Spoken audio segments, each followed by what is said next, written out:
If you want to use teleprompter on POCO F7 Pro, then first of all, of course, we want to go to the camera, switch to the video mode, and then we can swipe down on the camera preview, or we can use this arrow at the top in order to open these camera options.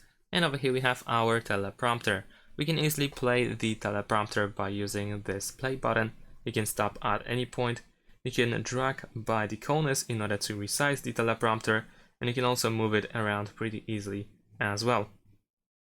Over here you should also be able to find these dots, however I'm sure they don't really do anything for some reason. Nevertheless, you can also edit the text by using this first option on the left side. This allows you to change the text or import a text by using import text button. And you can also go to the settings of the teleprompter by using this icon over here with these two sliders, where we can adjust the text size and adjust the scrolling speed as well. And that's pretty much it. Thanks for watching, leave a like and subscribe to my channel, and see you in my next videos. Bye!